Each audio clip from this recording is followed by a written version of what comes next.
বাড়তি দামে বিক্রি হচ্ছে বোতলজাত সয়াবিন তেলের দাম। ভোজ্য তেল পরিশোধনকারী কোম্পানিগুলো কয়েক দফা চেষ্টার পর ৭ ডিসেম্বর বোতলজাত সয়াবিন তেলের দাম লিটার প্রতি ৬ টাকা বাড়িয়েছে। তাতে সয়াবিন তেলের ১ লিটার বোতলের দাম ১৯৫ টাকায় উঠেছে।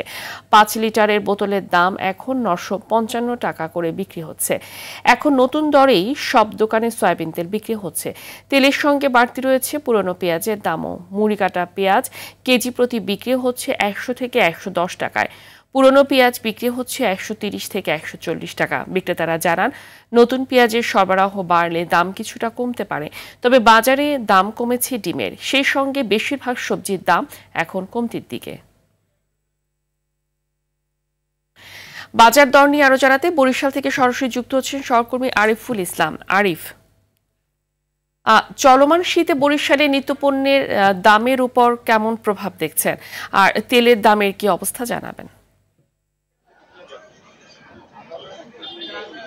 ফাহমিদা, ধন্যবাদ আপনাকে। আসলে যেমনটি বলছেন, বরিশালের অবস্থা কিন্তু অন্যান্য বাজার কিছুটা স্থিতিশীল কিংবা ২-১ টাকা বৃদ্ধি পেলেও বরিশালের পেঁয়াজের বাজারটি কিন্তু একদমই অস্থিরতা বিরাজ করেছে। আমরা এখন রয়েছি বরিশালের সবচেয়ে পুরনো যে বাজারটি, বরিশালের বাজার রোডে। এখানে এই বাজারে এসে দোকানিদের সাথে কথা বলে যতটুকু জানতে পারলাম যে বরিশালের একটি সিন্ডিকেটের মাধ্যমে পেঁয়াজ যারা আমদানি করছে তারা কিন্তু সেই পুরনো পেঁয়াজগুলোই কিন্তু এখন এই নতুন করে নতুন দামে বিক্রি করছে, যে কারণে এখন পর্যন্ত বরিশালের পেঁয়াজের বাজার একদমই চাঙ্গা। এবং এখানে মানুষ, দোকানিরা আমাদেরকে জানিয়েছেন যে গতকালকে কিন্তু তারা পাইকারি ঘর এক একটি ঘর থেকে এবারে পেঁয়াজের আড়ত থেকে ১৪৫ থেকে ৫০ টাকা দরে তারা পেঁয়াজ কিনেছে। সুতরাং ভোক্তা পর্যায়ে যেতে কিন্তু সেটি ১৬০ টাকা ৫৫-৬০ টাকা পর্যন্ত পৌঁছায়। তো বরিশালের এই যখন অবস্থা, তখন আমরা যে দোকানিদের সাথে কথা বলেছি তারা বলছেন যে কিন্তু ভিন্নরূপ। তারা বলছেন সবসময় তারা যে আড়ত মালিক যারা আছেন তাদের প্রতি দোষারোপ করছেন। আমরা একটু দোকানির সাথে কথা বলবো। ভাই, পেঁয়াজের দামটা এখন কেমন বৃদ্ধি পাওয়ার কারণটা কি?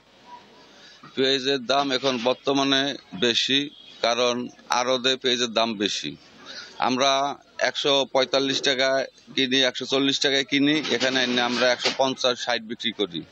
কিন্তু অন্য মাল তাই আছে, মোটামুটি ঠিক দাম আছে। পেঁয়াজটাই ব্যাপারীরা যারা আনে আর একটা রেট দিয়ে বসে থাকে। ব্যাপারী আগের সাথে কমে গেছে, ব্যাপারীও কম। অর্থাৎ আগে ১০ জন ব্যাপারী ছিল, এখন ২ জন ব্যাপারী আছে। ধন্যবাদ।